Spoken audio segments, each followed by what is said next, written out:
Welcome to Comics Bazaar, the channel of comics commentary and arcana. This video features the Uncanny X-Men number 302, cover dated July 1993. So this is a very striking cover image of Colossus being restrained by Iceman and Bishop. The colours really pop on this, rich and bright, and this cover by John Romita Jr. and Dan Panosian. Let's open it up to the inside first page. And this picks up immediately from the end of the previous issue. So we're in Dallas, Texas. Forge's eerie penthouse has just exploded and the debris is falling down on the innocent citizens in Eagle Plaza below. But there is a storm raging, and who is it except, double page spread, turn it around, make sure that you can see this. Here, fantastic artwork by John Romita Jr. So it's Storm. She just arrived to witness the explosion, and she is using her mutant power over the elements to deflect and direct the debris away from the innocents below on Eagle Plaza. So our creative team is Scott Lobdell, writer, John Romita Jr., pencils, Dan Green and Dan Panosian inks. I will point out when Dan Panosian comes on board towards the end of the issue. Chris Eliopoulos lettering with some assistance from a Babcock. I don't know what the first name is. And I also will point out when Babcock comes on for the lettering as well. Steve Buccellato colours. So you can see that there's a slight redesign of Storm's costume here with the belt and the beads at the end of some of her white tresses. Little tiny redesigns by John Romita Jr. I think it looks good, suits his style. Really impressive dynamic image of Storm. So let's continue with the issue. And what we have here is a classic theme of Lobdell's run, picking up from Claremont's theme of anti-mutant bigotry. So we've got this guy, Storm is saving everyone from the debris, but he basically shouts out at her, freaking mutie, she's trying to bring the entire city down on our heads. Somebody ought to kill her before she kills us. And the narrative captions inform us that in an ideal world, she would have had the opportunity to explain in the form of but to make Richard Stockton realize she, for this moment, is his only hope. Unable to allow her concentration to slip for even a moment, she lets her actions, in the form of a not too subtle gust of wind, speak on her behalf. So she blows him out of the way and he crashes into the windscreen of this car, and then we're told his words are lost to a crack of thunder, but she's certain she has heard them all too often before. Choosing to ignore the genetic slur, Storm is nonetheless momentarily distracted when an upward glance catches a glimpse of the devastated penthouse of Forge's Eyrie, and she tries to calm herself. There is no evidence Forge and Mystique were here at the time of the explosion, so she tells herself to focus her attention on the people and trust that Bishop has initiated a rescue. So Bishop is dropping out of the Blackbird, even as Storm is hoping that he is going into action, and he is dropping down to the side of the explosion, and he's thinking here, my mutant ability to store and channel energy was already strained as a result of my battle with the acolyte Fabian Cortez. That was in the anniversary issue 300. Blasting rubble out of the sky would snicked me out in a matter of moments. So Bishop, of course, from almost 100 years in the future, and in that era the X-Men are revered, and some of the X-Men themselves and some of the kind of even sound effects associated with them have entered into the idiom of the XSE and Bishop himself. So that's a nice little detail there in the way that he thinks about what he's dropping down into. So he says here, according to Archangel's transmission, Mystique posted a distress beacon only moments before the explosion. So he's hoping to find Mystique and Forge perhaps alive, and to be backed up by the gold team. So he uses his energy power to blast away some of the rubble, and he discerns in the midst of the rubble some kind of construct still standing. And he thinks here, in all my experience, in all my years of experience in the XSE, the only time I witnessed destruction on this scale, it was engineered by Fitzroy. So he's got some expectation of who maybe is responsible for what's gone on here in Forge's Eyrie. And then we switch scene to the X Mansion, and we've got Professor X attending to Illyana, who's sick and whose symptoms began as a flu, but as he thinks here in his thoughts, have progressed to the point of total degeneration of Illyana's genetic structure. Now, he's hoping against hope that maybe there's an alternative explanation, that it's not Strife's legacy virus, he thinks here, but is it as a result of the constant manipulation and premature acceleration of her mutant abilities over the years? Or are my fears that Strife's legacy virus is responsible justified? So Illyana awakes from sleep and she thinks her brother is there. Professor X, this is interesting, like the beard he's growing here, an indication of the degree to which he's not attending to his own personal grooming. Instead, he's doing everything he can to help Illyana and her condition. And he thinks, I dispatched Colossus with the others to retrieve Forge, her final hope, because he wants Forge to talk to, quote unquote, the Shi'ar tech, which he isn't 100% au fait with. So he hopes that getting Forge to the mansion in time, maybe they'll be able to do something for Illyana. And here he uses his telepathic power to let Illyana see him as her brother Peter. So I like the way that Romita Jr. has engineered this with the art, the paralleling of the two panels here, where we shift from Professor X to a telepathic image of Peter. And he says to her in Russian, your brother is right here, never my sister, never. He'll never leave her alone. So, you know, Illyana's fate hangs in the balance in this issue. And then we go back to Dallas, and Storm is doing her best to shield the crowd from the debris, but it's taking all her concentration, and she loses it for a second, and she's hit by some of the debris and knocked out on the ground. And then some of these bigots in the crowd think it's their moment to attack her. This guy here, a real coward, kicks her in the face. That's a real cowardly move by anyone. And he says, I understand you and your kind are a danger, lady, to me and my family, to the whole world. And she insists that she's trying to help. And just at that minute, somebody shoots a rifle, and it turns out to be a police officer. And he says to the crowd, you all recognize me, don't you? Law, order, etc., etc. So this guy in the crowd says, leave her to us, officer. But the policeman says, we'll take care of this on our own. Sorry, he says, yeah, you'll take care of making sure we're crushed to death. Any yo-yo with half a brain can, which to be fair, lets most of you off the hook, can see the ladies trying to help. What say everyone without a gun and a badge? Just take one giant step backwards. This guy here with the baseball cap, you got no right to be protecting a mutant over a human. You're paid to serve the people of this state. And the officer says, from where I stand under this glass and steel, I reckon I'm doing just that. So Storm's back up on her feet, back to work, keeping the debris off the crowd. And she says to him, your trust in me is admirable, officer. It is sometimes difficult to keep in mind there are humans who do not automatically feel threatened by mutants. And he says, yeah, well, I'm a cop, ma'am. I can tell you the X-Men aren't the only people sworn to help a world that fears and hates y'all.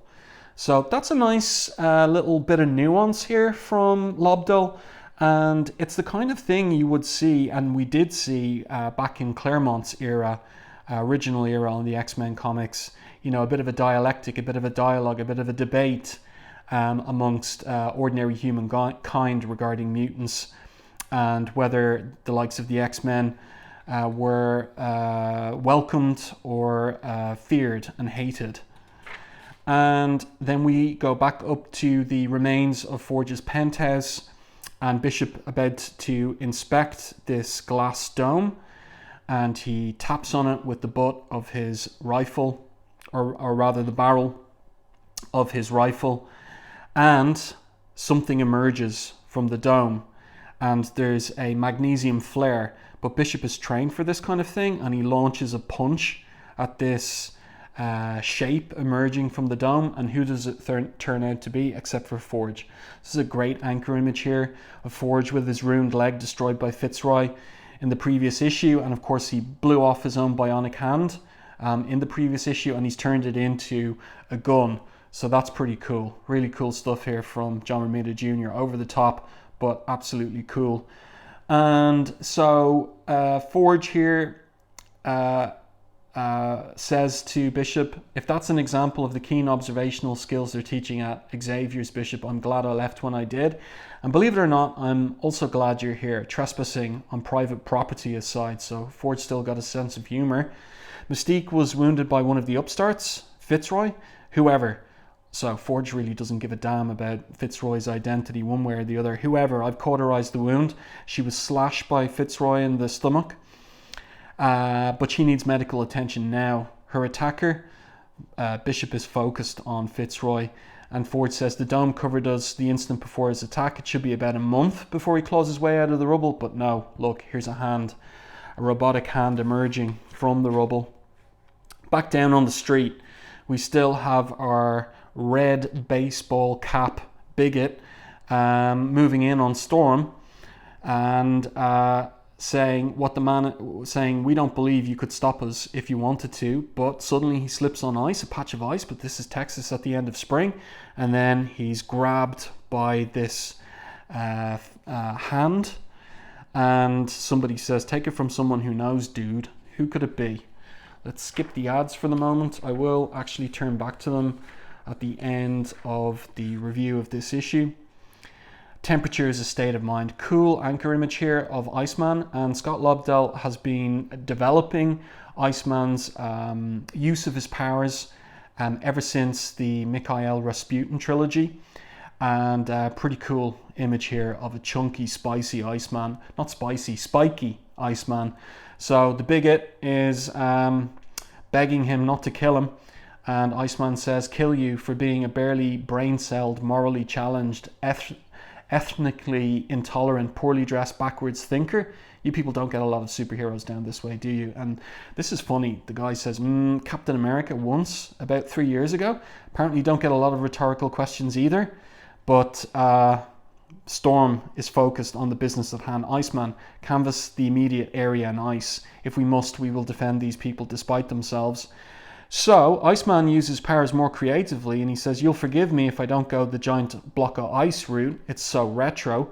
So he does a web, and the bigot says, webs are nice too. I love webs.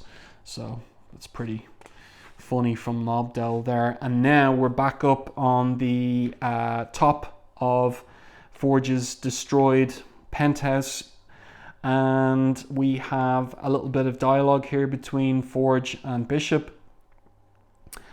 And also, this is the point where Chris Eliopoulos goes off the lettering, and we on vacation, it seems, if the credits are to be believed. And this Bob Babcock character takes over. So this is a different letterer. And Forge asks, what possible vendetta could Fitzroy have against me? I don't even know the man. And Bishop says, as the son of one of the most powerful members of the hierarchy, Fitzroy was a psychopath, never one given to motivation. Fitzroy only does what he does because he can. Not this time, and not if Raven has to pay the price. And Raven here, semi-conscious, mumbles the word grey. So that's a little bit of a mystery to whom she's referring. I don't know if I should spoil it or not, so I'm going to leave it aside. But let's say it has something to do with the upstarts, yes? And then Bishop says, based on the amount of blood she's lost, Mystique should be dead. As it is, she's still conscious, hallucinating. It must be a side effect of the same mutant physiology that allows her to shapeshift. But then Fitzroy emerges in his crystal exoskeleton, and he's pretty much invulnerable in that, impervious to a physical attack, as Bishop explains to Forge. But Forge basically, well, actually no, the cavalry arrives. So it's Jean Grey. Well then, let's see what we can do about removing it. So here she is, and she uses her TK to destroy the exoskeleton. So that's Fitzroy down and out almost. And Bishop powers up and says he's wounded but still a threat. Here's where that changes. So he moves in on Fitzroy, and Forge holds him back. And he says it doesn't matter what he's done, here or in the future, the man has rights and is entitled to them.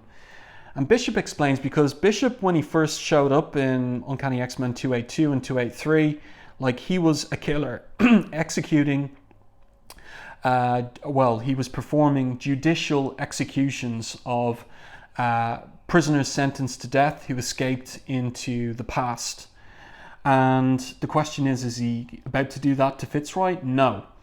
So he explains, no, there was more of a logical defensive reason for what he was doing. You haven't dealt with Fitzroy before, he explains. His capacity for deceit is unlimited. And then he's disappeared, but he appears right behind them.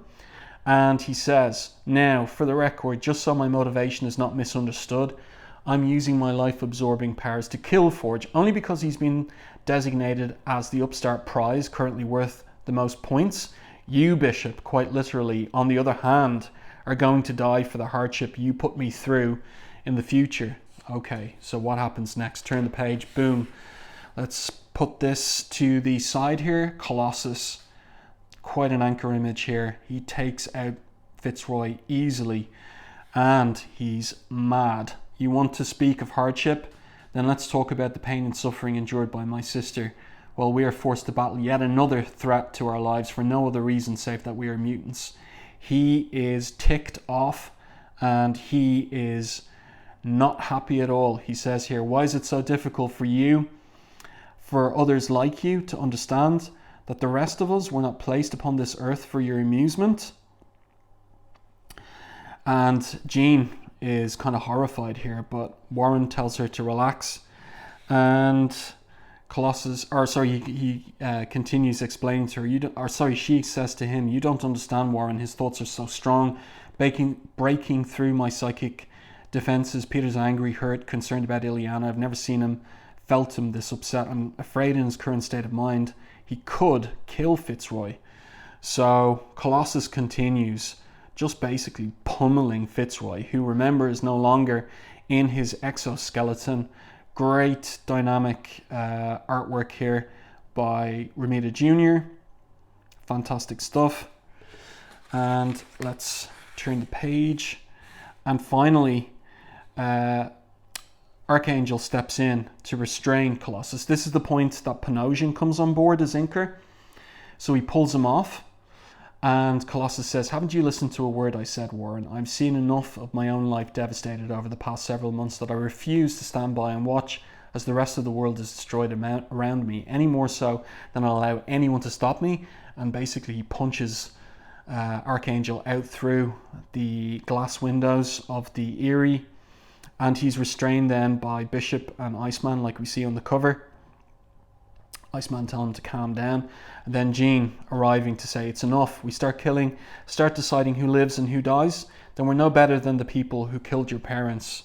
So we get a little kind of philosophical argument now in terms of when killing is warranted or not. Jean continues, is this the face of the world in which you want to raise your sister? A world where every act of violence is met by another, where life and death is decided by who is stronger, who is more morally bankrupt than the other? Look at what you've done to this man, Peter. Look at the face of the future and then say a prayer for all of us. But he's not convinced. He says, Bishop, you understand. When you first arrived here, you killed dozens of mutants. You saw them for the outlaws they were and had the strength and conviction to punish them accordingly. Bishop says, I executed escaped convicts, tried and sentenced in my era, Colossus. I fulfilled my obligation as a member of the XSE. More than my right, it was my responsibility. The point is, I was within my jurisdiction. I was obeying the rules as dictated by the society in which I lived. Jean is merely suggesting you do the same. Colossus is not convinced. He says, and I, Bishop, I'm merely suggesting that somewhere along the way, Someone changed the rules. So, dark times and grim times for the X-Men. And speaking of which, we go to the mansion. A little bit of comedy first. It's late. Jubilee is studying for tomorrow's exam in remedial algebra. And she says here, am I the only chowderhead on the block or what? According to the files, every mutant to wander through this school, with the possible exception of Warlock, was B+ or above. Me, the only chance I have of ever finding Y is on my report card. I should get extra points just for being able to study while Lana's hacking up in the next. And then the doorbell goes. Hold your water already, you're making enough noise to wake. And she was about to say, wake the dead, our really sick friend. She covers her mouth. So help me if the pimple wakes up on account of some pizza dude or meter reader. And then she opens the door. This is really cool. All right, pal, this better be good. And who is it? Who's at the door? Who could it be?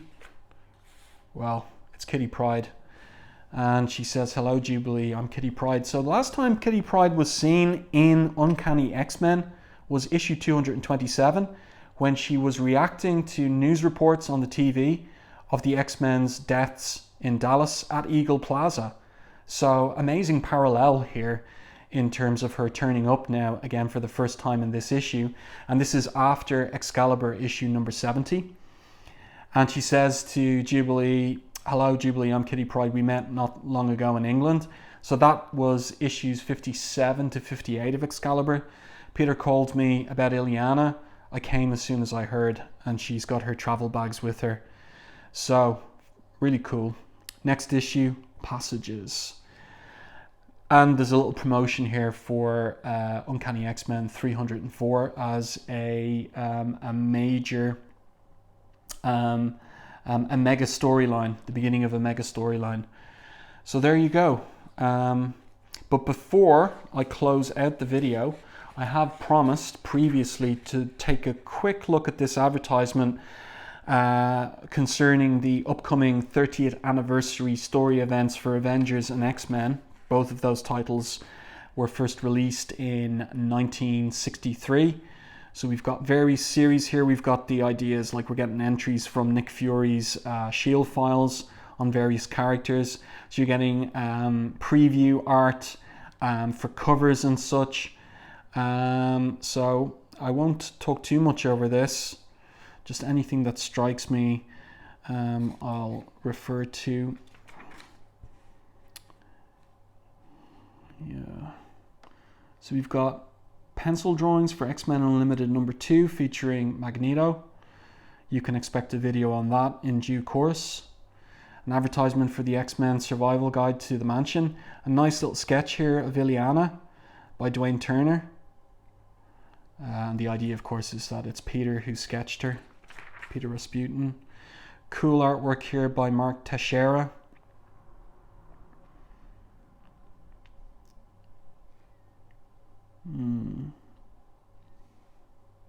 Pencils for the hologram for Wolverine 75 by Adam Kubert. That's down here. We've got some preview artwork here by Steve Epting for upcoming Avengers number 363. It's a cool image of Magneto by Steve Epting. Avengers at the time written by Bob Harris, of course. Thunderstrike here by Ron Frenz. So we're getting into the Avengers stuff. Another Epting sketch here. Pretty cool. We have got War Machine here by Barry Kitson. That's nice. We've got some. We've got a cover here for the X-Men Ghost Rider crossover by Ron Wagner and Mark Pennington. That's really nice there. And here, I know some people on the channel will be very interested in this. Lee Weeks' sketches for the upcoming Gambit limited series. Gambit's first mini-series. And then a final page here. Teasing an upcoming new X title, Generation X. We've got a Jim Lee version of Banshee here and Sauron. So pretty cool. Well, I do hope that you enjoyed this review and commentary on Uncanny X-Men 302. If you did, please like the video in YouTube, and if you haven't done so already, subscribe to the channel and stay tuned for more content like this.